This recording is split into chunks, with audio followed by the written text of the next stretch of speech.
Guys, sa tubig nakalublob ako. Nakita niyo yung mga paa ko. Yung isa, tingnan niyo naman.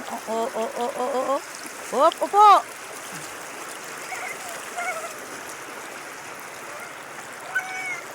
Hoy, wag ka doon, agusin ka hanggang dulo. Yung mga bata doon sa dulo, doon, tumatalon sila doon. Yung yan, Yan, nagsitalunan yung mga bata dyan, Grabe, no? Parang kami noon, Ay, guys, kita nyo, guys. Napaka-refresh ng tubig, guys. As in, Wow! Diba, sobrang linaw, Kita nyo naman.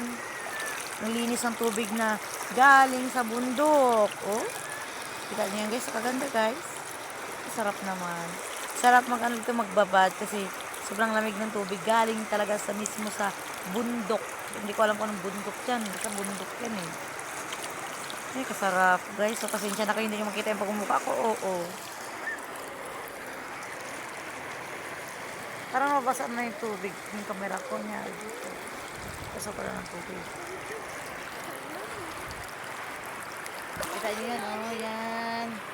Kita nyo yan, guys. Kaganda, diba, guys? Hello! Ano mo ako dyan? Diyan mo ako. Diyan ka banda, Diyan mo ako. Lamig. Oy. Tangay mo ako. Huwag mo akong hawakan. Tingnan mo, lakas ng agos, Ayan, kalakas. Kayang-kaya nga niya akong agusin ng taba-taba ko. Ako rin, Mama. Mama, di ba ako rin, Mama? Ako rin. Lamig, sarap. Ang sarap magbabad sa ganitong tubig.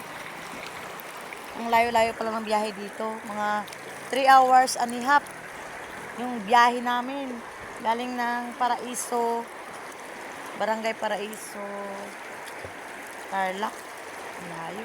Grabe. Nakarating kami kanina mga mahigit alas 11 na. So, ang haba ng biyahe namin. 8:30 kami mula sa bahay. 8:30.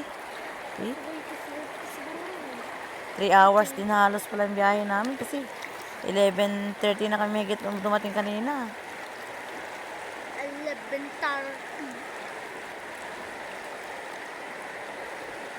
No?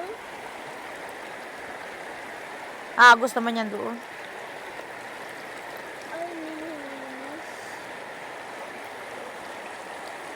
Naagos ako, Hi, shout out sa inyong lahat dyan.